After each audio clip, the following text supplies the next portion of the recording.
I'm a big believer, in the old Bill Parcells one. You are what the scoreboard says you are, and we're 12-20, and we have a lot of reasons. Some are good excuses, and some are not. But the fact of the matter is, we're not in rebuild mode, but we're in a reset button mode. We need to reset our culture and how we go about things, and we need to redevelop an identity. And I don't think we had an identity of being good at anything this year. We weren't a good shooting team. We weren't a great defensive team. There were days we were good defensively. We weren't particularly a dominant rebounding team. We were a better rebounding team earlier in the year. And so the fact of the matter is we weren't great, no matter how you look at it. And obviously, if you put, Elena and Alicia Clark into the lineup, and you have, some of those other players available for more games, yeah, it would look different. But I can't count on just that being the answer. We have to fix some other things too. And it's a very simple fact. When you are, next to last in the league in field goal percentage, and you don't shoot as well as you normally do from the 3-point line or the free throw line, that's got to be fixed. And it's not just, a couple players. We have, 5 players who played a fair amount of minutes, shoot in the mid-30s for the most part from the floor. That's not good enough. Defensively, we didn't get stops. We didn't protect the rim. We didn't, do what we're supposed to do. We're normally a low turnover team, and we were by the number of turnovers, but not to our standards. And the turnovers we had led to more points than normal. Usually if let's say you commit 13 or 14 turnovers, which is considered low in our league, but those can't be, those can be 13 or 14 points. They can't be 20. Mm-hmm. And those things catch up. We can complain all we want about the officiating, but the fact of the matter is our opponents throughout the year shot more free throws than us. And that's not acceptable. I mean, we lose a game yesterday, and I can scream and moan all I want about the officials, but the fact of the matter is there's different officials every night. And so it's not the same one coming every time to penalize you. I've told that to several of our players.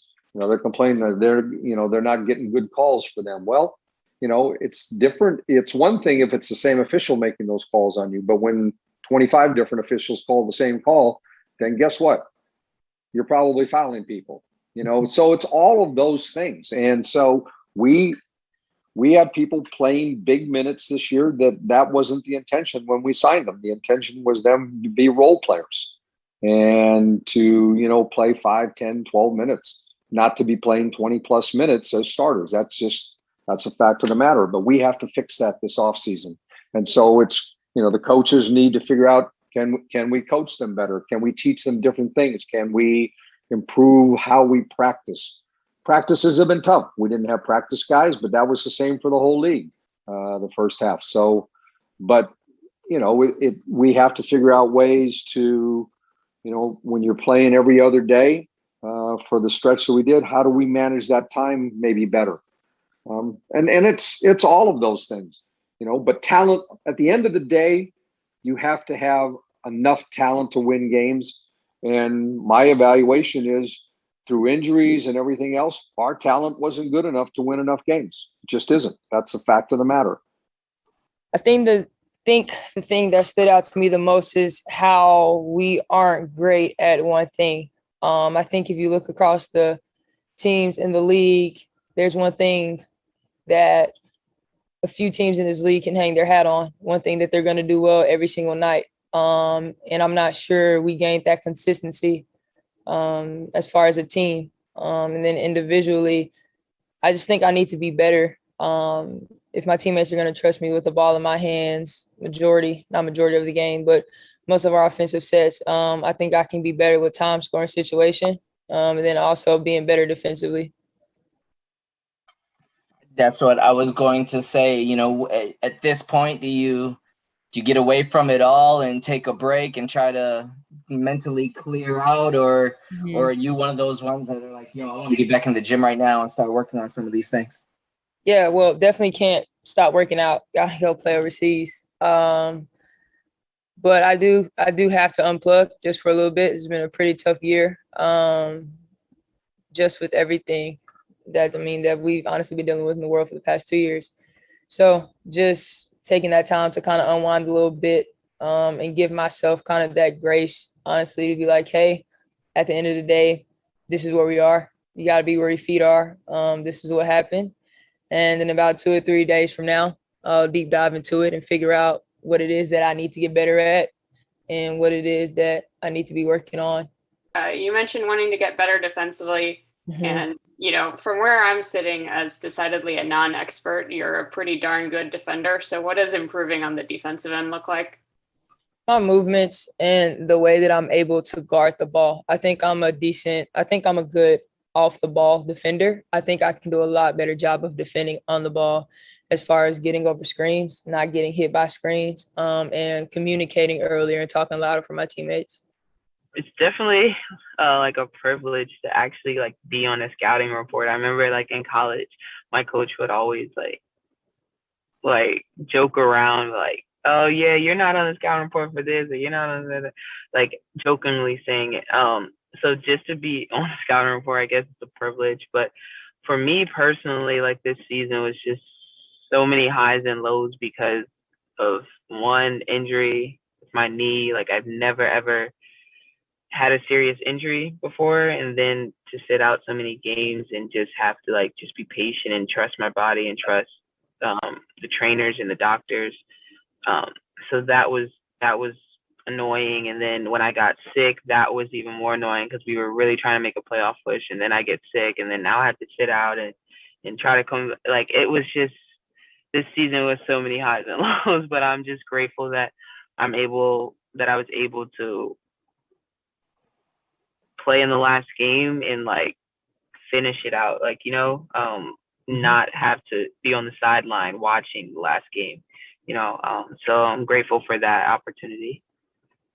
And just the last one for me, big off season for you. Have you thought about, heading into the off season and free agency, that kind of stuff? And are you optimistic about it? It's a big opportunity for you. Just any thoughts you have, in terms of that going into the off season?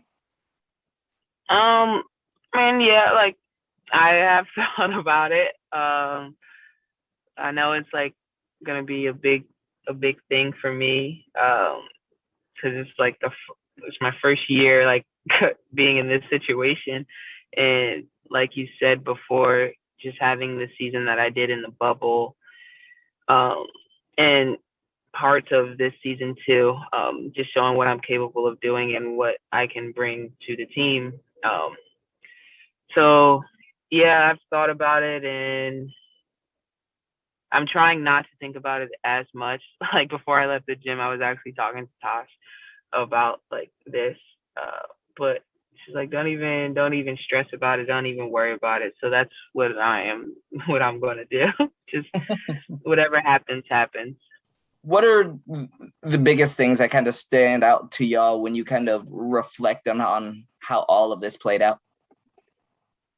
I mean, like you said, it wasn't the way it was initially supposed to be set up. But then obviously injuries were a big thing. I don't like to make excuses. So I think even with all the injuries and issues that we dealt with, I think we still underachieved for who we had on the court most of the time. And I guess that just goes to being inconsistent. And I think that's a big word for this team. As bad as it sounds, it's the truth. And we were just way too inconsistent. I just piggyback on what she said. Like we obviously this year, with just player availability and everything that happened, it was a difficult season to try to develop consistency. And within that, just within ourselves as a group, and with injuries and stuff, different lineups, it was really hard to remain consistent in a lot of things. And the things that we could have done better that were in our control, we just also fell short on as well. So this was, not the season that we wanted. This isn't the season that we were looking forward to coming into personnel wise, and especially as the season went on. But this was very disappointing. I mean, I think we were talking about it the other day, and what did we come up? I think there was 3 people who were available for every game throughout the season. Like, that's just crazy when you think about it, So, like I said, as much as I don't like to make excuses, that is the reality of it, is that we had a lot of injuries this year.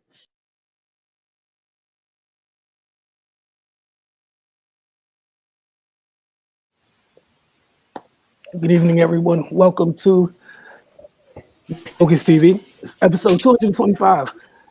Joined, as always, we got Octavia Wyatt, Raymond Lyons, Cardell Jr., Wilson Tarpe Jr. Let's get to it. We got a lot to get through, as you guys heard. That was just some clips from the Mystics exit interviews that took place yesterday.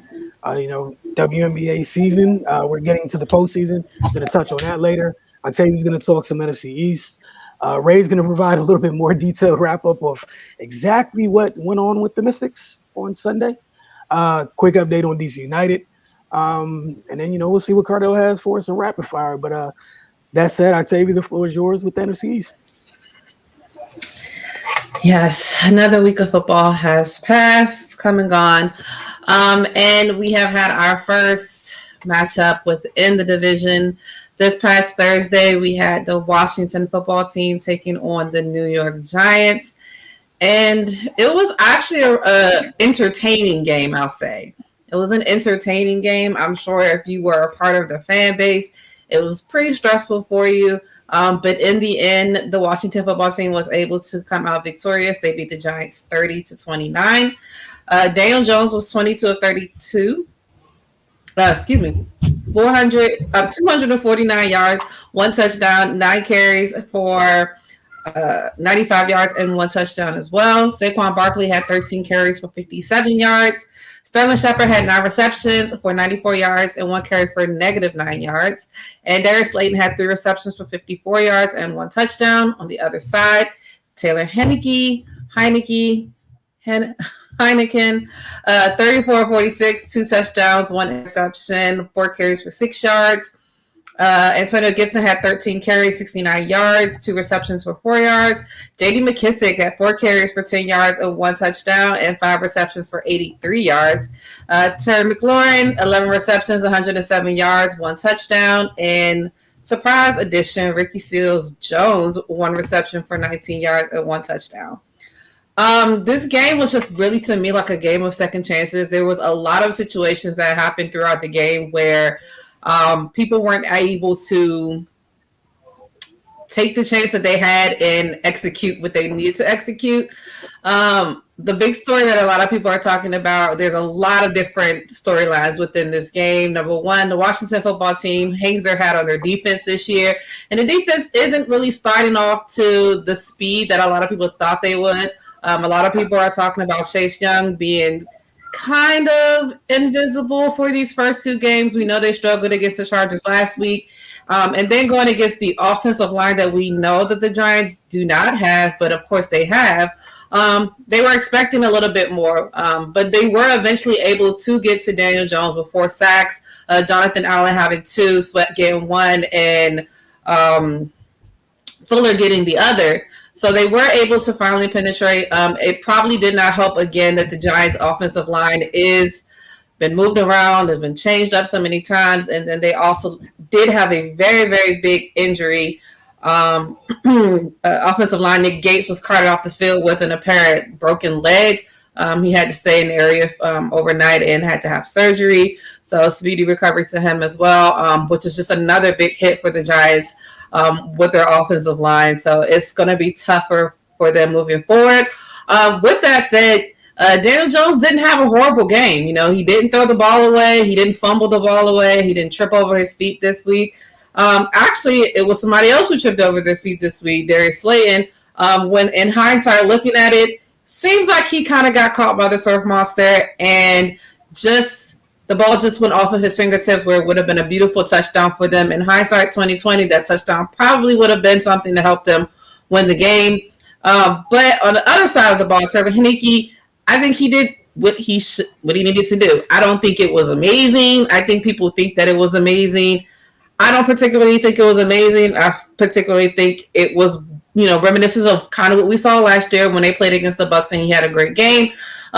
Is he going to be the answer? No, I don't think so. I'm pretty sure that whenever Ryan Fitzpatrick's hip is healed, that'll be a switch right back out. I would be surprised if it's not. Maybe he goes on and has some more good games, with Fitzpatrick being out, I believe 6 to 8 weeks. So it's going to be a while with him in there. So maybe he gets better. Again, I'm not saying he didn't have a good game because he definitely had a good game. He did throw a costly interception that almost ruined the game for them. But luckily for them, they were able to get the ball back. But with all of that being said, probably the biggest storyline coming out of this game is Dexter Lawrence. If you don't know him, I'm sure a lot of people didn't know him before this game, but a lot of people know him after this game.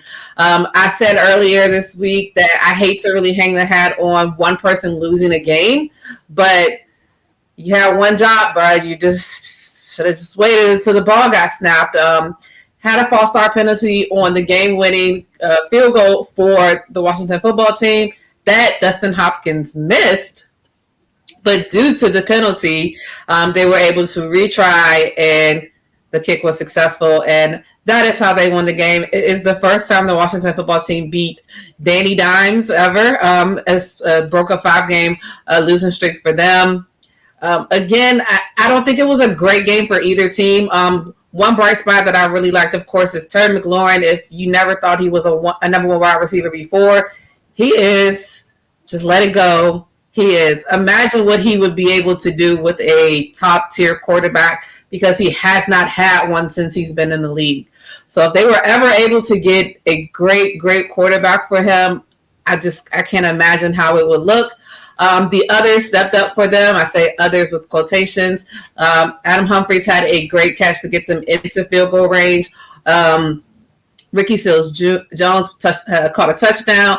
And then J.D. McKissic, I feel like Antonio Gibson's kind of been a little bit quiet, invisible, not there. But J.D. McKissic was able to have a really, really productive game for them.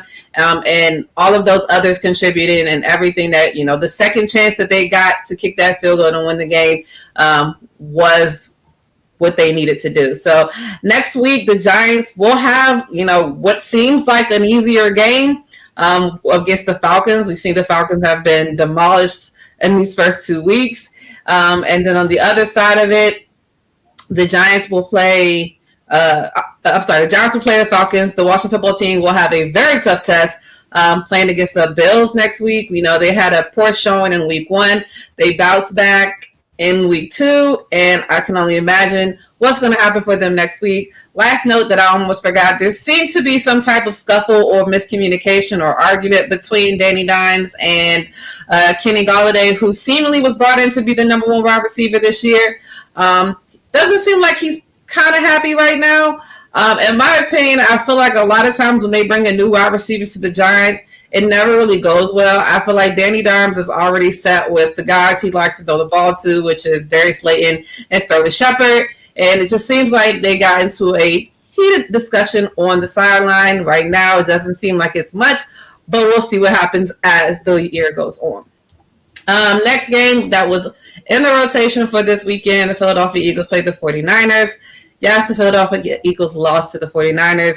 49ers 17, Eagles 11. Jalen Hurts was 12 of 23, 190 yards, 10 carries for 82 yards and 1 rushing touchdown. Miles Sanders had 13 carries for 55 yards. And Quez Watkins had 2 receptions for 117 yards. We talked about this on Sunday as well. I'm not too upset about the loss. I'm more so upset about the mental miscues that we had. They pretty much dominated in the first half of the game. The defense was able to get 3 and outs for the San Francisco 49ers multiple occasions in the first half, but they were just not able to then go down and score. There are mental mistakes with Rager stepping out of bounds on a beautiful pass that would have been a touchdown. The bomb that they were able to flip the field from when the ball was kicked to the 4-yard line of theirs, and then they flipped it in one play to about the 6-yard line against once they got the ball to the other side. Then there was penalties that backed them up into the 11. and then they weren't able to get into the end zone, 4th and 1, and Nick Sirianni decided to do this Philly not special. I really wish we would just let that go, have it in 2017. Let's not try to continue to recreate this, but they did. All of that to get down that far and come out with no points in the first half where we should have just kicked the field goal. So that on top of, we did have a lot of some significant injuries that happened throughout this game. Brandon Graham ruptured his Achilles. He's done for the year. And Brandon Brooks has a pectoral injury, and he's on injured reserve as well. Brandon Brooks cannot get away from the injury bug, but Brandon Graham, this is the first big injury he's had since he's been there. So it's going to be tough without them. So they're going to have to find some new rotations. Derek Barnett is going to have to step up a lot more. And I'm sure a lot more is going to be put on to Fletcher Cox. The running game never really got started. I feel like that maybe they decided to go to Jalen a little bit too late to kind of get a spark. He was able to get a rushing touchdown in the second half. But again, just a lot of miscues. Like, there was a lot of potential that we had to come out victorious in the game. But on the other side of it, the 49ers were able to put together long series that potentially tired out the defense, and the offense could not stay on the field long enough to give the defense any type of break. So to me, it came to be as a reality check. You know, of course, week 1 was great for them, but getting back into the thick of things and seeing that there's still so many things that they need to work on. We still have so many new players, you know, rookies, sophomores, and of course with a rookie head coach. So there's still so much room for improvement. Also, Zach Ertz has been added to the COVID list, so that is another person they'll have down. But Devontae Smith really couldn't get into the game.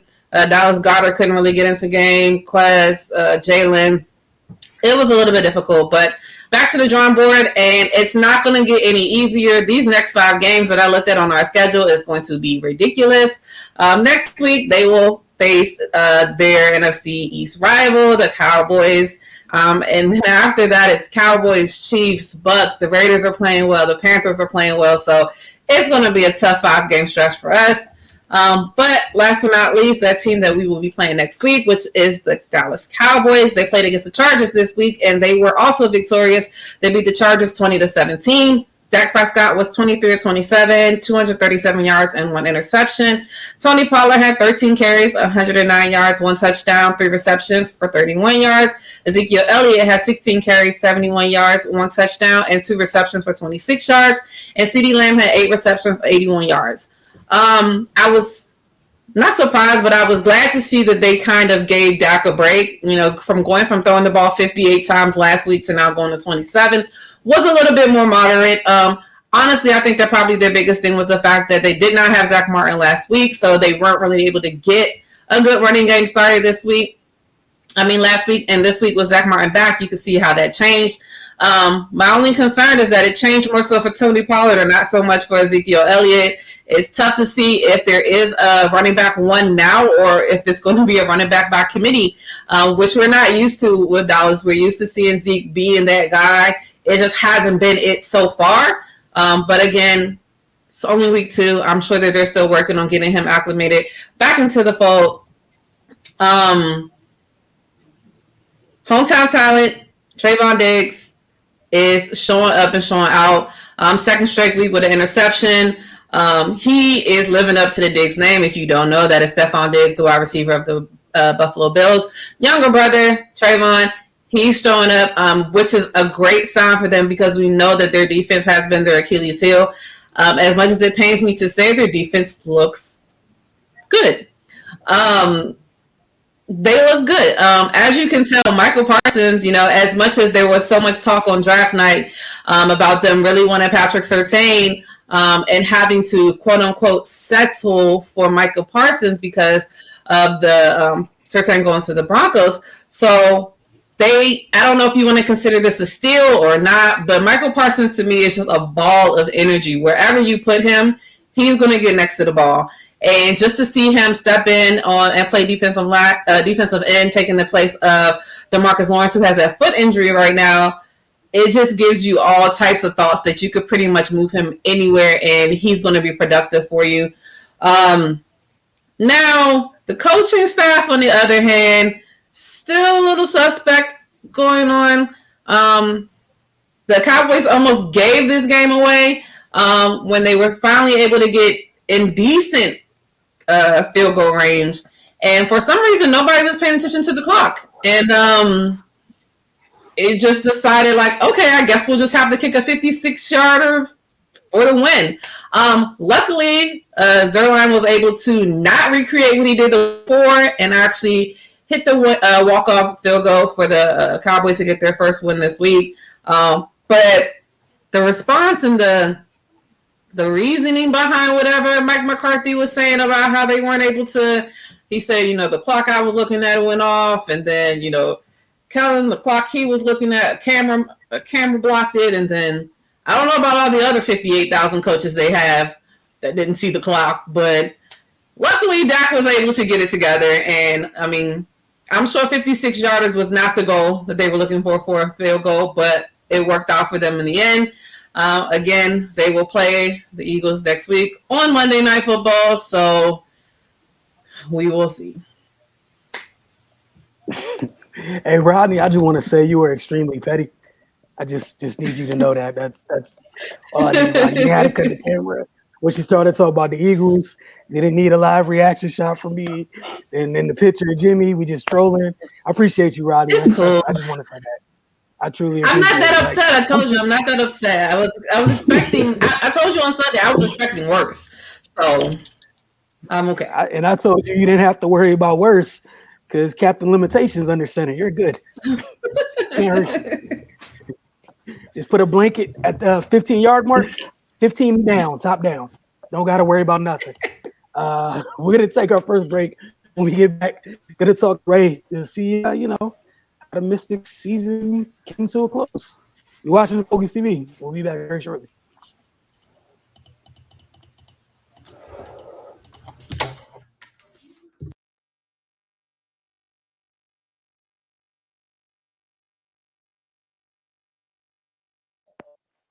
Welcome back to the Focus TV. As promised, Ray, the Mystics.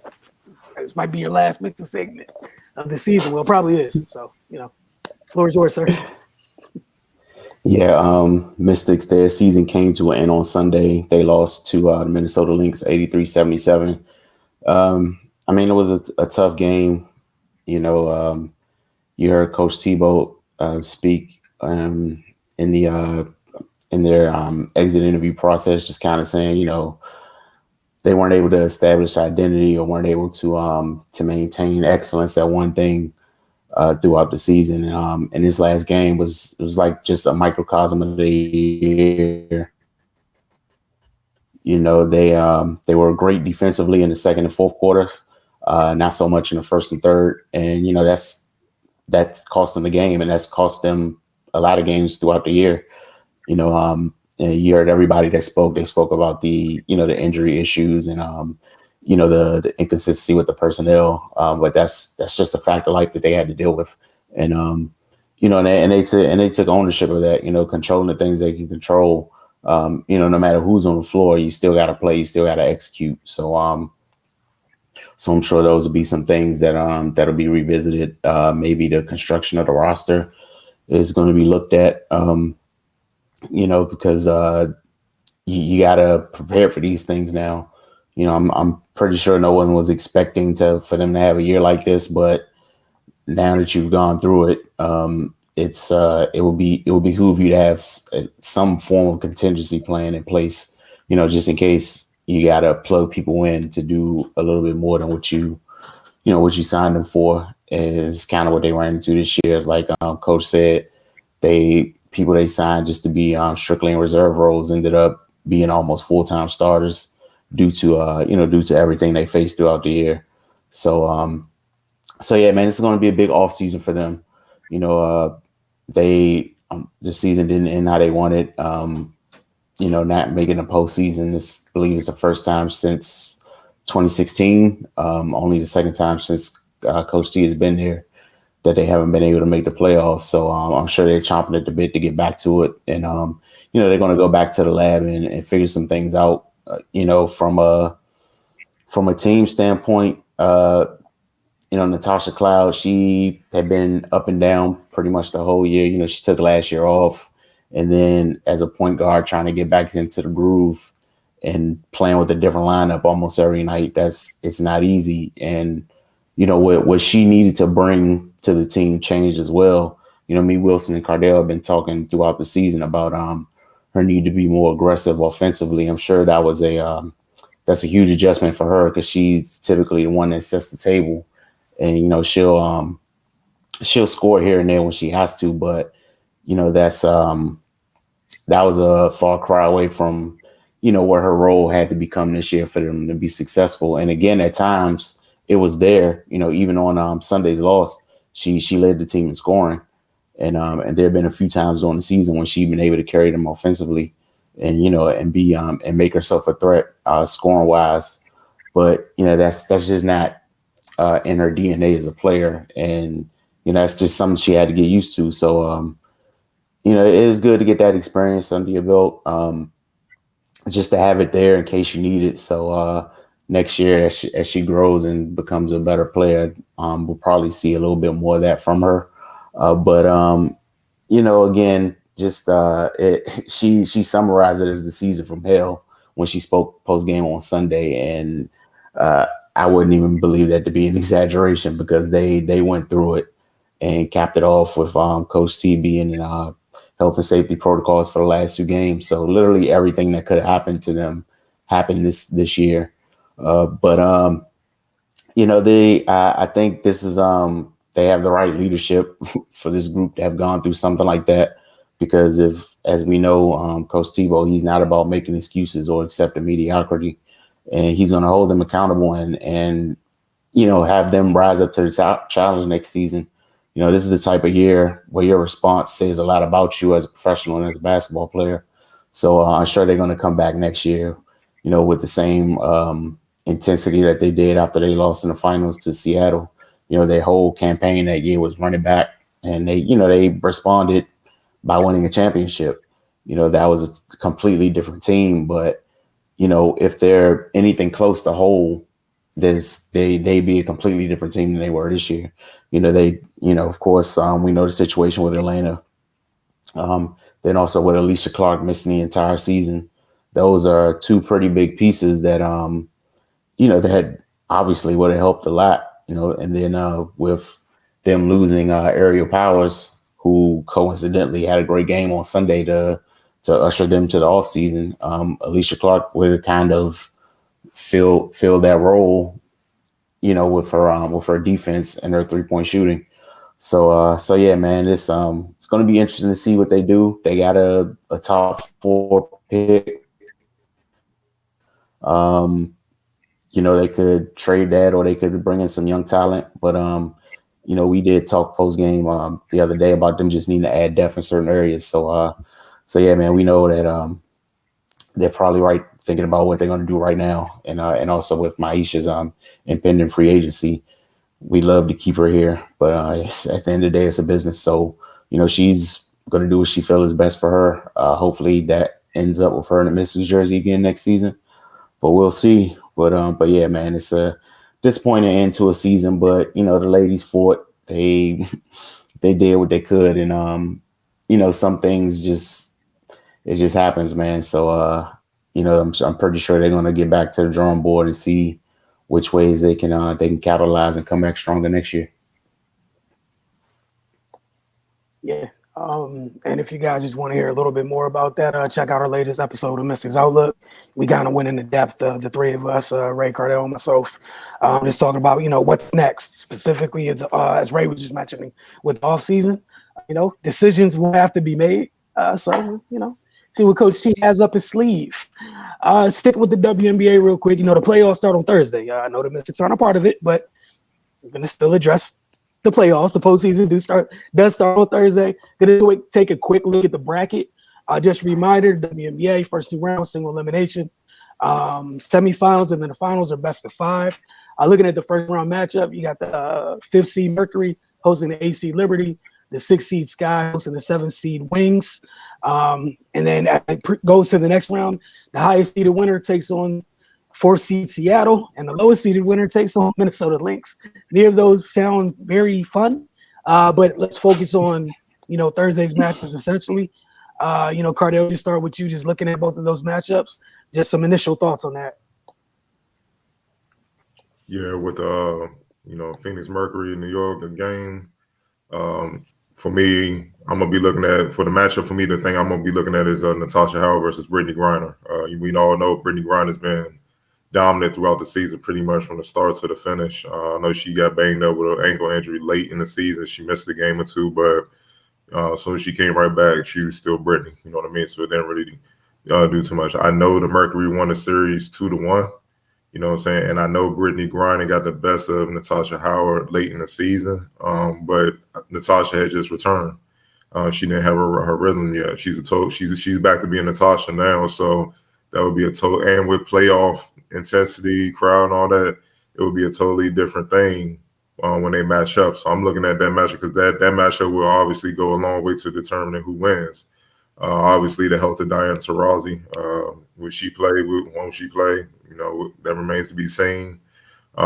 Just for example, what Griner did to Howard on August 25th when they played in Brooklyn.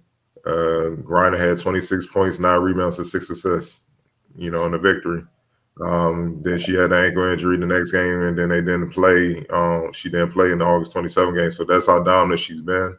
Like I said, Howard had just returned from what we've seen late in the season. When she's the type of time she's been on, it'll be totally different. I doubt you see Griner had 26, 9, and 6 unless Howard gets in foul trouble or something like that. I mean, you know what I'm saying? More if she has those numbers, then Howard might be right there with her. But it'll go a long way. The X factor in that series for me is a 3-point shooting. Well, in that game for me is 3-point shooting. The Liberty ranked 3rd in the WNBA 3-point percentage, knocking down a little over 36% from deep, and they were 1st in 3-pointers made with 321. Phoenix was 6th at 34.6%. So even with Griner's dominance, if the Liberty get hot, it could change things drastically. So the Phoenix guards will have to run them off the 3-point line and make them pay because they can get hot. They have about 5 players shooting between 38 to 45%, if I'm not mistaken. So they can bomb away from a lot of positions, man. So that's something Phoenix will have to keep in mind. But obviously Phoenix will be favored. It ain't just Brittany Griner. They have a deep bench now that they're healthy. And Skylar Diggins-Smith, she's been all WNBA worthy. You know what I'm saying? She probably gonna be to make the first team. She's been that great. So they got the guard play to match up with the Liberty guard play. We all know inside, and it's not just Griner, Turner or whatnot. It's gonna be tough. They got 2 standout bigs. So we'll see. And as for the Chicago Sky versus Dallas Wings, it basically come down to Candace Parker and Sabali for me. I want to see how healthy Sabali really is. I really feel like she's the only one of the bigs with the ability to kind of keep Parker honest on both ends. Some of the other bigs, they have a lot of them. They may be able to hang with Parker on the offensive end, on the defensive end, but completely keeping her off the boards, mashing up and being able to run with her when she pushes the ball in transition, pick and roll, pick and pop situations, switching, rebounding, all the things Candace Parker can do, which she could do everything. I feel like Sabali is the best matchup that they have, man. So, she's still kind of that Achilles injury is still lingering and whatnot, and it's handicapping her. She's not fully 100. It could be tough, man. And then obviously the X factor is experience. This is the Dallas Wings, first trip in the playoffs. So I know Ogubuwale, she's all WNBA worthy. I maybe all those guys, all the women, like I know they've been putting in work, but it's a different atmosphere in the playoffs, as we all know. We gonna have to see. You know what I mean? The Sky backcourt is nothing to play with Vandersloot and Quigley. Obviously with Parker and all, it can get tough. So, we gonna see, but we all know, the higher seeds are favored for a reason. So, we're gonna see who executes the best. Right. Great points made. Looking at both of those series as a whole, Ray, just your thoughts. Who you like in those 2 matchups? Just a refresher, you got Phoenix, Liberty, then we got Chicago and Dallas. Yeah, I think Cardell summarized it perfectly for both games with Phoenix and New York. That matchup at the 5, that's what it's going to be about. We're seeing Natasha Howard around in the form, so that's going to be they're going to go at it. It's going to be a slugfest between them two. And then he talked about the Liberty's 3-point shooting. That's been a key for them this season. We saw it a little bit last year, but they weren't as good as a team. But just the way they play offense, and they can spread you out. It's difficult to guard, and when they're making shots and their confidence is high, they just go up a couple levels. So that's something Phoenix is gonna have to watch out for. And again, Skylar Diggins-Smith, man, she just been on one. That's it. When she's playing the way she's been playing, is not much you can do about that. But New York has Benaja Laney on the other side. She's been playing well also. So yeah, man, that's gonna be a fun one. But again, Phoenix does have the experience edge over New York in the in the playoff round. And as far as the other game with Dallas and Chicago, yeah, they're experienced, and they have the big joker with Candace Parker. That's just a tough thing to deal with for anybody. And with Sabali's injury, they're gonna have to tackle her by committee, man. But they on the plus side, they do have a lot of bigs that are with size and athleticism, but you can't make up for the experience that a player like Candace Parker has or the skill level. So that's going to be tough for them to deal with. The only way I see them winning this game is if Arike goes crazy, which we know she's capable of, but this will be her first time in the playoffs, so it'll be interesting to see how she responds to that. But yeah, man, I think it's going to be 2 good games. So we'll just roll the balls out and see what happens. Fair enough. All right, Octavia, just who do you like in those matchups? Phoenix Mercury, New York Liberty, Chicago Sky, Dallas Wings. I mean, I don't want to sound like a broken record, but basically everything you both touched on, especially the matchup with Natasha Howard and Brittany Griner. That's what I'm really looking forward the most out of these first round games, just to see how they match up in the playoff atmosphere.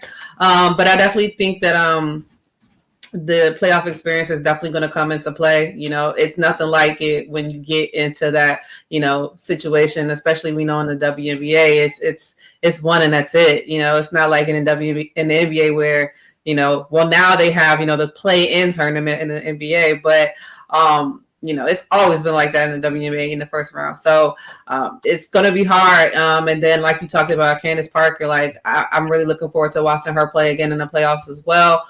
Playing for the Chicago Sky. And I just think all of the matchups are going to be really, really good. And I'm honestly, like I said, I don't want to sound like a broken record. That's why I want to keep going. But it's just going to be 2 good games, and I'm just glad that the playoffs are finally here so we can see who's going to go deep into the playoffs and who's going to win. Yeah, WNBA playoffs is always hey man, playoffs in any sport is intense. WNBA, for folks that haven't been around it too much, just ratchet that thing up just a little bit. Again, those single game eliminations, man, it's like it's just on steroids of like the NCAA vibe. It's just on multiply that several more times because you only got one opportunity. So like Octavia mentioned, there's no we'll get them back when we get home. Now you got that one night. We've seen good teams go home early. If you go home, stay home. It's one night, like you can make a trip and maybe you'll end up you'll win and make another trip, or you can be home and stay home and the playoffs continue. So either way, we'll see what happens. The first round's Thursday night, so we'll definitely keep y'all updated next week on next week's show. Gonna take our second break. When we get back, some DC United, a little bit of rapid fire before we close out.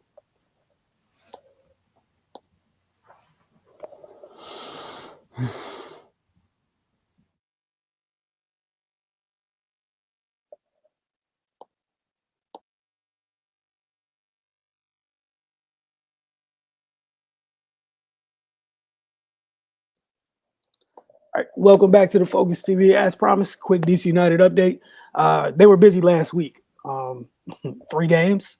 The last one was on Saturday. They traveled to Atlanta to take on Atlanta United, who's extremely hot. Atlanta United's they shuffled through a couple coaches. Their latest coach is pushing the right buttons. They beat DC United 3-2. Ezequiel Barco delivered the first goal of the game in the 18th minute. It was a spectacular free kick that landed in the top corner of the near post. I mean, it barely beat the outstretched hands of Bill Meade. Both Hamid and Brad Guzan, both keepers for their respective teams, made some quality saves in his match. In the 63rd minute, Barco once again got the ball in space, placed a beautiful through ball. Well, actually, here, please watch this free kick. I mean, it's beautiful. Picture perfect, exactly what you want. You can roll out FIFA right now. It's going to take you 5 or 6 times to get this just right. Again, when they show the replay, like Hamid was right there. It was beautiful to watch, regardless, just as a fan of the sport as a whole. Like, a picture perfect free kick. But in the 63rd minute, it was Barco again, got the ball in space. He found Joseph Martinez, who he's a goal scorer's goal scorer. One of the best in the league, if not the best.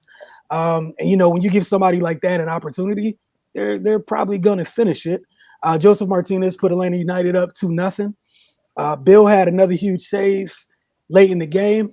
And in the 74th minute, Russell Canals, he tried to cross the ball to Kevin Paredes. It deflected off an opponent. And Felipe Martins, like, one-timed this shot past Guzan. It was a rocket. It's a beautiful shot. That's the other thing in this game. There were 5 goals. All 3 of them were beautiful. Like, literally all 3 were beautiful goals. It put DC United on the board. But the bad thing for the black and red, in the 83rd minute, Bello got the ball out wide. He puts the ball into the box for Martinez. He got his head on it, flicked it to the far post. Really cool moment between Joseph Martinez and Bill Meade. Martinez, he knows he struck that ball well, thinking he has a goal. To me, being the freak of nature that he is, makes a good reflex save, and just a sign of respect between the two of them. As you know, just a goal scorer to a great keeper. Like, yeah, that's a heck of a header. That was a heck of a save. A really cool exchange between the two of them. Marcelino Moreno, late in the game to put this away. Dazzling display of touch. He navigated through like 4 DC United defenders before laying up the ball in front of Bello for an easy tap-in. Edison Flores scored for DC United in stoppage time. You guys just saw that rocket of a shot from Felipe Martins. Felt bad for Brad Guzan because it was like he had no chance to do anything with that. So just a beautiful play shot. But Edison Flores scored in stoppage time. Russell tried to find Kamara on the box. The ball bounced out to Flores. He volleyed it past Guzan almost in the same minute, almost in the same place. But it was a tough loss for DC United. Hernan Losada, after the game, said he was proud of his group. He'd rather lose playing the way that they play, as in trying to win, versus coming out kind of playing timid and just like walling up, trying to steal a goal and just kind of parking the bus. And then another thing he said, and I'm sure this is something to keep an eye on once they get to the offseason. The difference is in ambition and budget. I'm very proud of the team in general. The 3-2 loss leaves DC United 8th place. Atlanta United leapfrog them in the standings. They host DC United, that is, host FC Cincinnati on Saturday at Audi Field. 3 points should put them right above that, put them right back above that line. But yeah, nothing but beautiful goals in that game. Cardell, the floor is yours. What do you have for us in rapid fire? All right, first question. Cleveland Browns wide receiver Jarvis Landry will miss at least the next 3 games. The Browns placed Landry on injured reserve today, which under current NFL rules means he has to miss at least, weeks 3 to 5. Landry, who has 6 catches for 80 yards this season, suffered a sprained MCL on Sunday and has been described by the team as week to week. It may be some good coming as Browns receiver Odell Beckham may return this week. He may. What does this mean for the Browns, who currently are ranked 14th in the NFL in receiving yards with 267 per game and 23rd in receptions with 40 on the season? Let's start with you, Octavia. I mean, they need to tell me if Odell's ever going to come back. I need to know at this point. Number one, for my fantasy, and number two, for my sanity.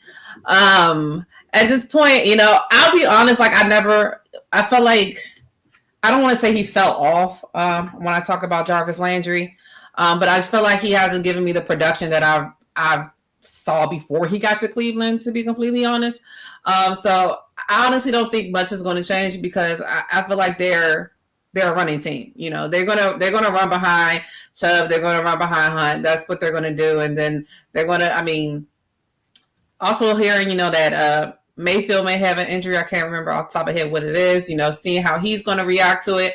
But they need Odell. They need somebody that's gonna be able to stretch the field, because now that Landry is out, everybody knows all you're gonna do is run the ball. So something's got to give. I'm not sure who their next up wide receiver is. I'll be honest at the moment, but it's just not a good look for them right now to lose both of them. I want to know, with the Odell situation, is it more so mental, or is it actually, structural damage that he's still having to deal with right now?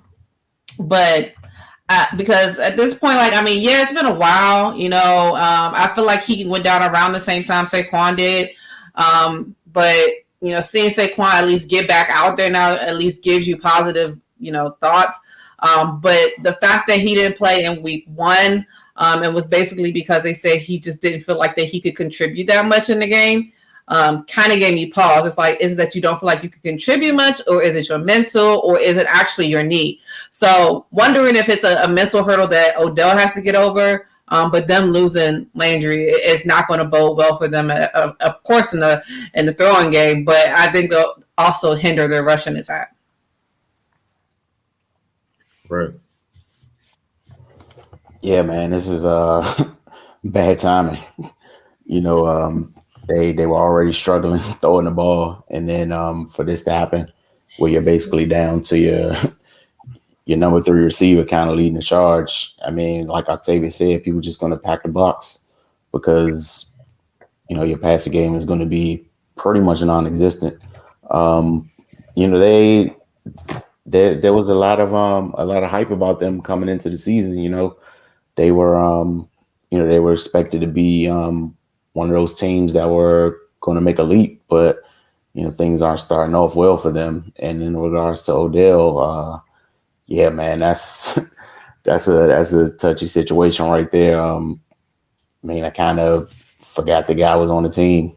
Hopefully he comes back and is able to regain form, but time's ticking, man.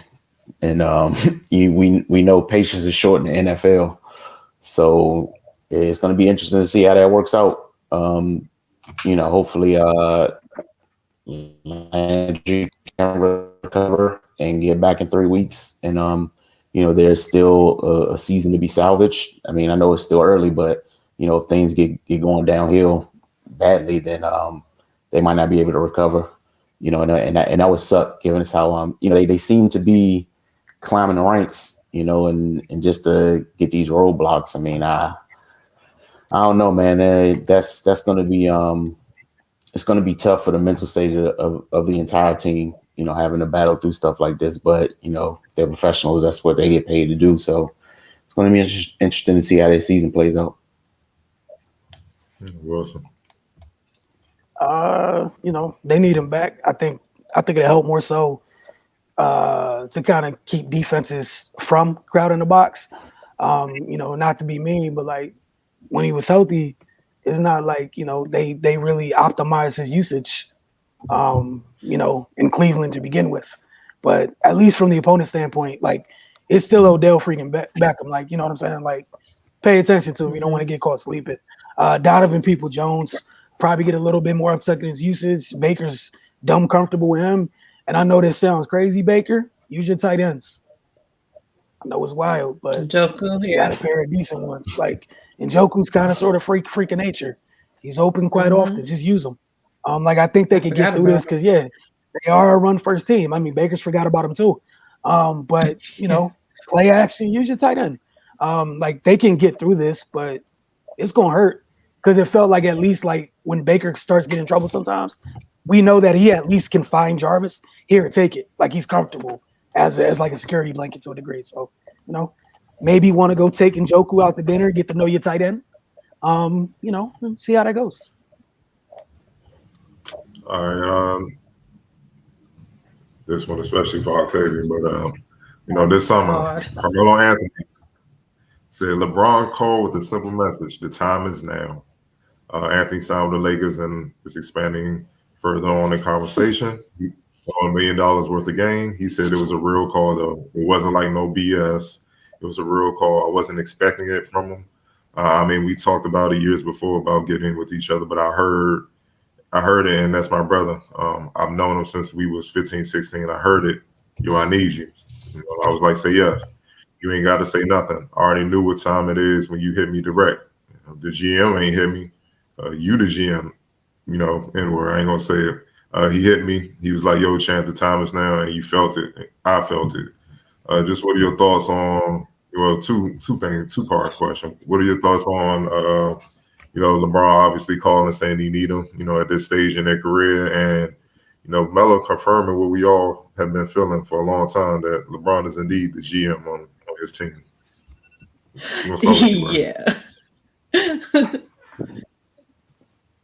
Oh, it's on me. Yeah. Thank you, Melo, for saying it out loud.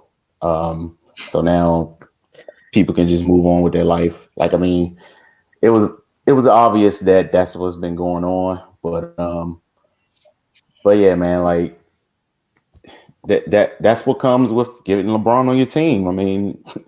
You're gonna have to sign exactly who he wants. Oh boy. You know what, man? They need to win for them other guys' sake, because if they don't win, man, delete your social media, because it's going to be everybody else's fault. And the guy that called the shots and pulled the strings is going to skate by, so that's the other part of going into that situation. It's a pretty good chance you're going to get to the finals, but if you don't get the job done, it's going to be your head. So, God bless them. I'm pretty sure at this point in their careers, they just kind of want to do what they want to do. But Melo wants a ring, and he played well last year. He's obviously going to be able to contribute, but man, that circus, if they don't get this done, oh boy, is going to be back to Melo public enemy number one, and that's really going to piss me off, because after all he's been with, trying to fight his way back into the league, finding some footing, getting into a seemingly good situation in Portland, and now he's just trying to make that push for a ring, which I can't blame him for one bit, but yeah, man, it's just gonna suck if they don't win. Then people are just gonna be ignorant and and not just be objective about things and talk about basketball. So yeah, more power to them. Wilson. Man, why you ain't go to Octavia? Why don't all these people call Chris Bosh, man? Just call Chris Bosh, man. This man ain't never left. That's what I was gonna say. I'm sorry. See, you should have raised your hand then. Call Chris Bosh, man. Because this is the tough part, right? I hate to break it to you. All you other guys on that roster that, once he made the call and you joined up, if y'all make that run, hope y'all understand the island that you're going to be on and the people you will be tasked with guarding. And it will be your fault when you fail to do the freaking impossible. I just want to make sure you're aware of the situation. When you're on an island with one of those serial killers and you're looking around for help and the Avengers aren't picking up the phone. You in a universe where they don't exist. I just want to make sure you're aware. To that end, that's y'all's business. Y'all have a great time. Wish you up the best of seasons. And if you're a fan of anybody on that team that's not the guy, just like Ray said, just get ready to take a brief hiatus, because if your guy falls short, they coming for them. Don't matter what they did. They'll blame people for getting married. They'll blame people for doing other things. There's no bounds with these folks. Just gonna say it. That's all I got. So my business. There's a couple teams in the league where if y'all make a run, you don't finish the job, the jokes are gonna be crazy. But there's only one place in the league where if you go, you make a run, you don't finish the job. That fallout's a little different. But to each your own. I'm happy that you were there for your guy. I hope he's there for you on the other end. We'll find out. Yeah, because another one of y'all guys then got the raw deal in Cleveland. I ain't gonna say his name, man. Miami Heat legend, but we gonna keep it moving. Octavia, it's on you. I hate this for so many different reasons. Like just so many different reasons. I hate this. And I have a friend who is a diehard Lakers fan. And he's just like, I'm gonna buy you a jersey. I said, I promise you, I will never wear it, bro. And as much as I love Melo, I will never wear it. You will waste your money. Don't do it. I hate this. I get it, but I hate it. And just like you both pointed out, as soon as it goes wrong, it's gonna be Melo's fault. It's gonna be Ray Jean's fault. It's gonna be Russ's fault. It's gonna be everybody else's fault. I appreciate him stating the obvious that, of course, LeBron makes the decisions out there. Jeannie, I don't know what you do. You might as well just stay at home because you don't even own the Lakers no more either. So I just don't like it. And I've been fighting with myself about, like, as much as I want Melo to win a ring, like, am I gonna accept him winning it this way? And I can't, because I've never been a fan of I've never been a fan of the bandwagon. I've never been a fan of the ring chasing. Like, I'm just doing this because I want a ring, but I get it. But who has ever thought that Melo and LeBron will play on the same team? Like, together, like, as much as they have been put, if you want to say put against each other as the whole year is going on, like Jordan would never. Like, what is this? And I will never wear that jersey. Like, I will never wear this jersey. Like, this looks ridiculous. And like you guys said, like, if they don't get it done, like, it's going, like, I promise you, every Laker fan that I know, they will never hear the end of it from me. Like, I promise you, because I just can't, a couple weeks ago, well, I think it was last week sometime, he was on First Take. Here's another thing that they can use against him. He just came out with a book. So it's like, okay, now you on book tours, Anthony Davis getting married. Who knows the things that they're going to pull out of the hat if this goes wrong or when this goes wrong? Because, I mean, as much as we want to say, they're seasoned vets, they old. They all old. Okay, it's a lot of old people that's over there. A lot of people are calling them, it's the senior citizens home. They old. So, and if we're talking about the same thing that happened last year, we're talking about this whole play-in tournament again. If y'all can be old during the regular season and be old and keep losing all these games because y'all not going to be there, y'all going to be right back in the same situation y'all was in last year. And I promise you, if this don't work out, like, I just don't like it. I hate it. Like, I hate it so much. I hate it to the point where, like, I want to boycott watching the Lakers games because I don't want to see Melo in a Laker jersey. Like, I can't stand it. But I don't think I'm gonna have a choice. Like, it's just ridiculous. Like, LeBron and Melo playing together with Russ and Ray Jean and Anthony Davis and Dwight Howard, and like, what is this? The retire? I can't. It's a Team USA reunion. The old people edition. All I know is eight out of the 15 had 12 or more years of experience. That's an old ass roster, dog. You know what I mean? Now they got more experience. You know what I'm saying? Just keeping it basketball real quick. I mean, they're gonna smack the young teams as long as they're fairly healthy, because the young teams just not gonna know enough. You know what I'm saying? Guys you still playing at a high enough level where you got to do like Russ and AD, LeBron still playing at a high level. I know Melo's not the Melo of old. He's more of a specialist guy, you know what I'm saying? Kind of a six-man scoring type guy, come off the bench and help you out that way. But, you know, it goes back to what Wilson said, man, the defense, man. You want to stop these teams, man. You know what I'm saying? And look, man, that age catches up. Father time undefeated, man. You know what I'm saying? You gonna get old, bodies break down. Like Russ been injury prone the last few years. Nobody want to talk about AD. He's always been injury prone. Melo, the first time he get a stop defensively will be the first time. You know what I'm saying? Russ, I love him, but like I said, he and DeAndre Jordan is the reason why the Nets ain't put up much of a fight for you to roll. You know what I'm saying? They like, it's reasons. Obviously the Lakers hype, people gonna look at the names and they're gonna get back on that. But I love how people, just dismissing the teams out west. The Nuggets were banged up. Jamal's coming back. Obviously, the reigning champs, people just not even talking about them. They consider it a fluke because people were hurt, even though, other champions, LeBron, Steph, Kawhi, KD, all them, they won chips with key people out, but it only seems to apply to Giannis. You know how that go. Obviously, Brooklyn's in the mix, man. We got to see where Ben end up. He can switch a lot of things depending on what team he goes to. Yeah. Because Philly got the money up, you know what I'm saying, in the playoffs. Like, you can just keep the buck.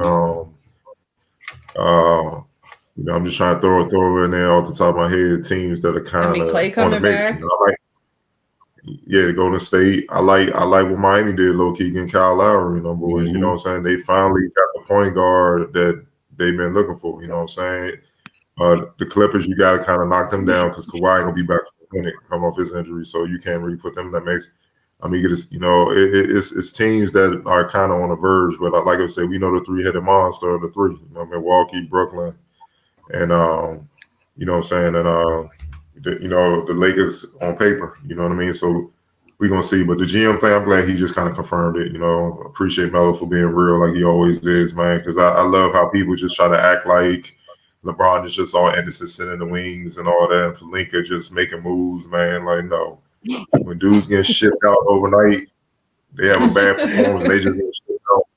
We know who's pulling the strings, dog. Like, it's just, and it is wild how nobody say it. And I guess I know why it is. People are afraid of the political ramifications. You call out LeBron, who knows what goes on behind the scenes, man. You know what I'm saying? But I've heard from players that have played with him that can't stand that dude. They just don't say it on camera, man. They, has double standards, which is the case for all, top tier guys like that. But how he get rid of you if you just ain't up to par, man. Didn't D-Wade go back to Miami and Cleveland when he saw clearly he wasn't Flash no more? So I mean, it is what it is. It's just hope Melo hoop. You know what I mean? That's all I'm saying. Hope he hoops, man. It might be back to be more, dog. I'm just telling you, it's just he don't got no cut card, man. We got another local player that just got shipped after the arrow. He ain't even get on the plane. He just got shipped with. Nah, we good. Trade him. Now he's fighting to get on the roster.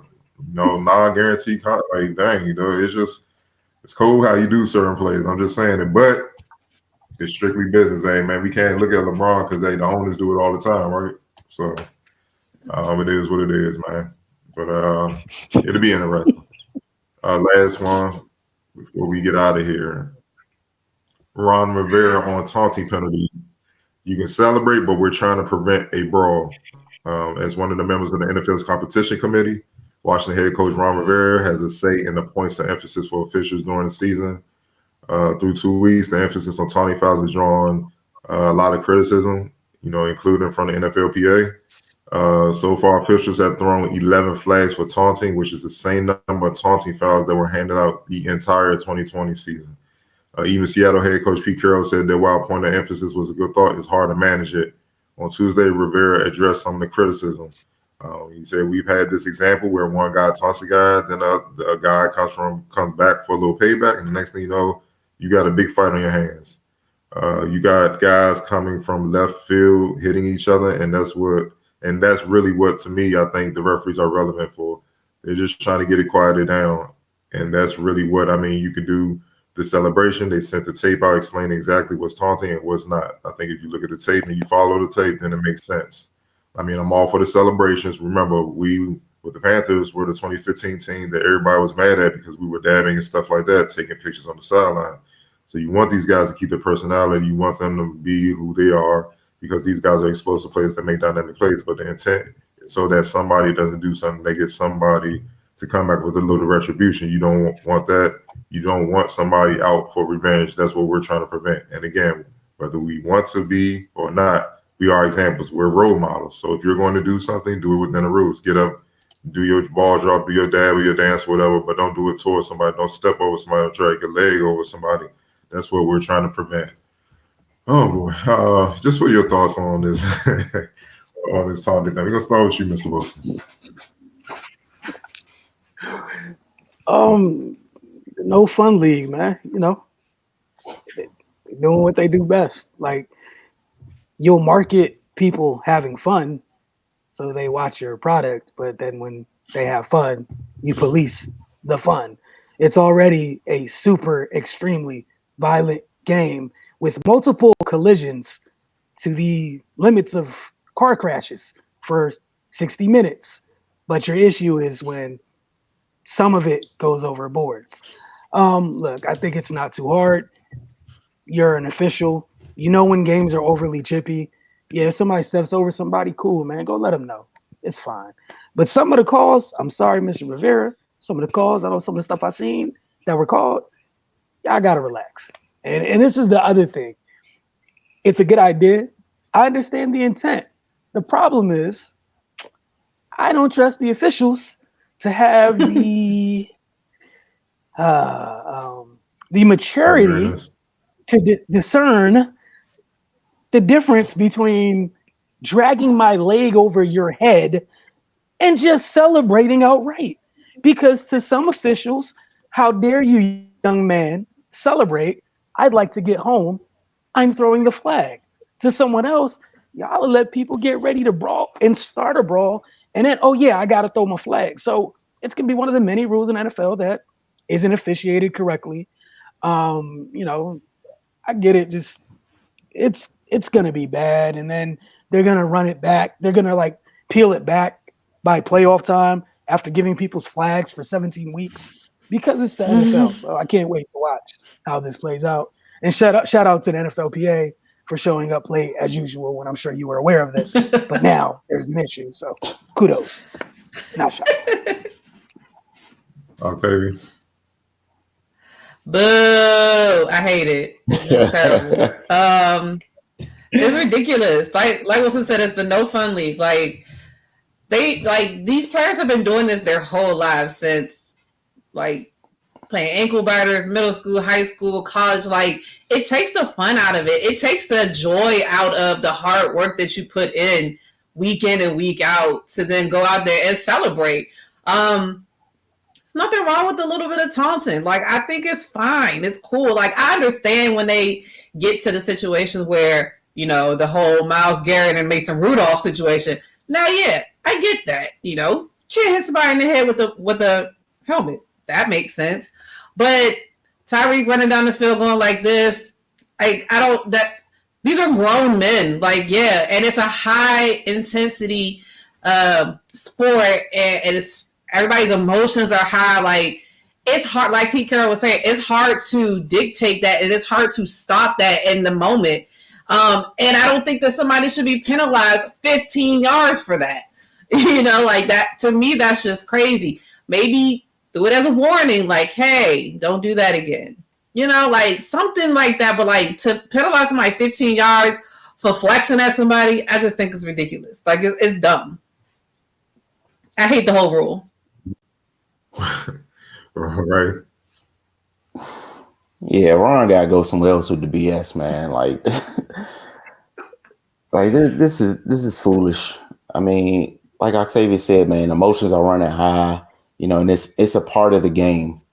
It's a part of the game. People want to celebrate big plays, and you know, some of the flags that were thrown weren't these potentially brawl-inducing things that they're talking about. So, he can go somewhere else with that.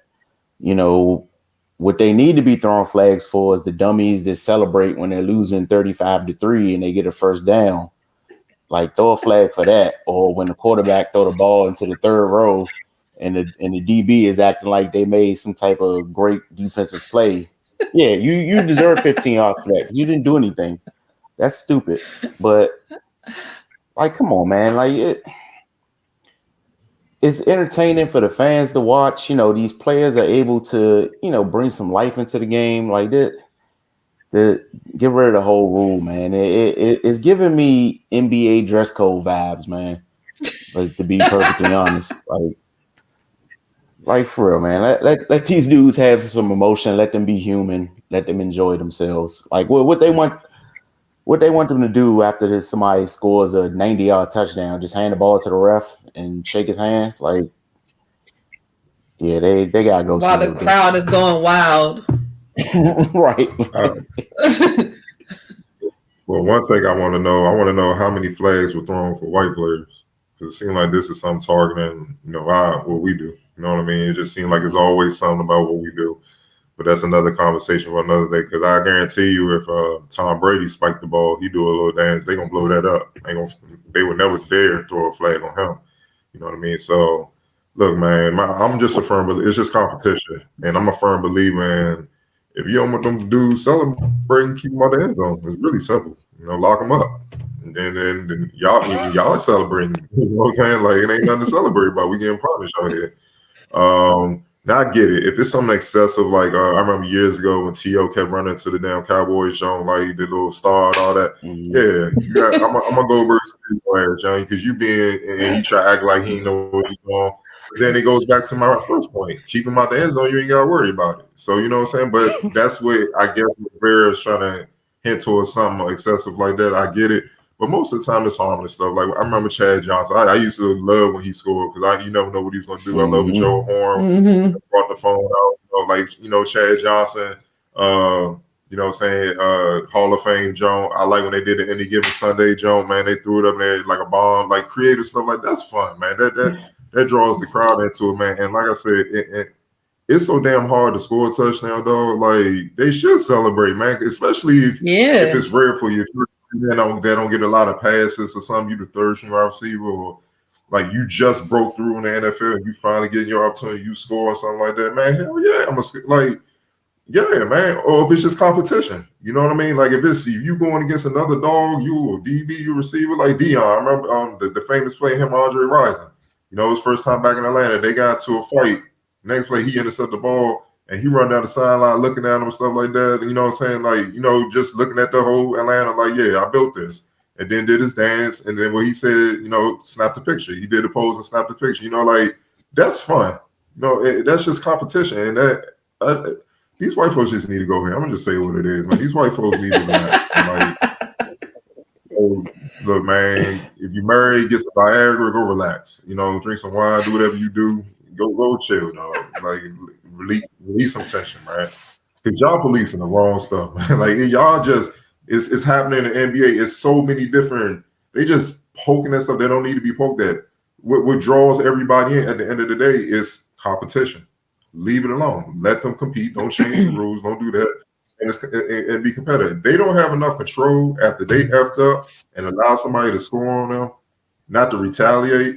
Then they shouldn't be playing. Suspend them. Take their money. I bet you know how to cool out there. It's not that hard, man. So all these extra rules, where you like the play I saw, I forgot who scored. Man scored, just put the ball down, turn around, and walk down the field. Man, I'm like, come on, dog. That just looked more. I'm like, come on, man, give me something else. Man. You know what I'm saying? Do a dance or something, man. Come on. Give me something. Give me the Jordan fist bump or something. Like, yeah, we did it. You know, something, man. You just. I ain't making enough for you to take my money. So that's all that is, man. It's just, well, yeah, I'm with you, Ray, man. Rivera, just stop, dog. You know what I'm saying? Because yeah, Cam was dabbing, but other dudes on that team was doing. They took the dabbing to a whole new level after that, man. It was getting real. So I mean, it is. And if you make a play, if I Goldberg spear Tom Brady, you damn right I'm gonna celebrate, man. I'm gonna be rock on or something, man. All right, hell yeah, like. I mean, hit that dude as hard as it is to get to him, man, yeah. And I get a chance to unload on him. Oh, come on, man. Of course. Or if you Randy Moss, you put a hand up and you bombing the best cornerback in the league at the time. Come on, man. Of course I'm gonna celebrate. I won that matchup. You gotta eat that. So, it is what it is, man. I just feel like there's too many people who never played the game making decisions up top, and they need to just cut checks and follow along. That couple with some people love control. Gotta control something, right? Just gotta be in control of something that has no business to do with me at all, that I've never experienced in my life. Control. So good job, NFL.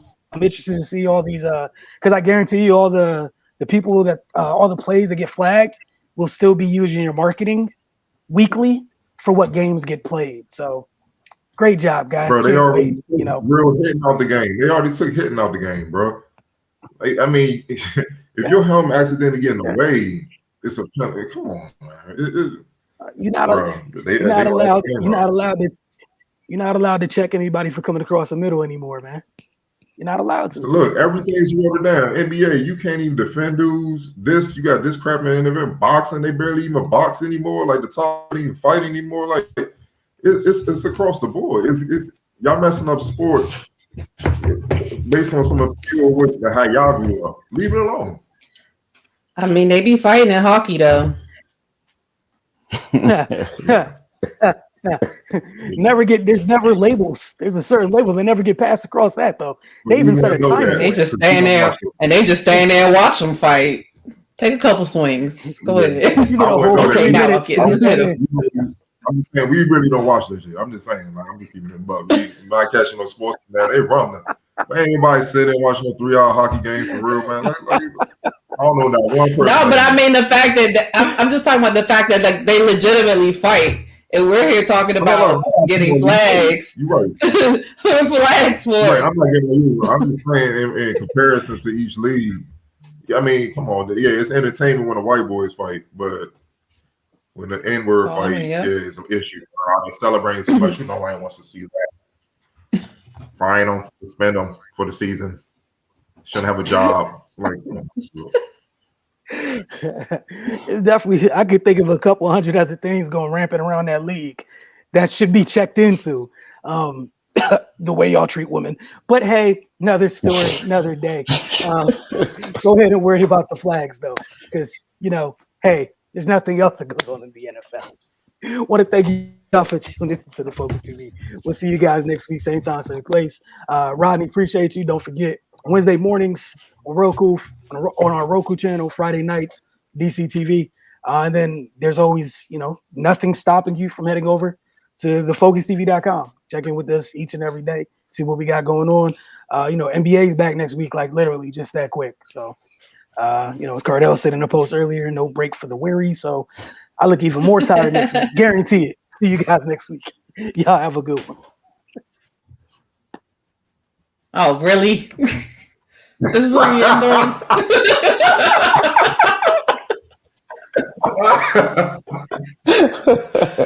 The petty. I can't.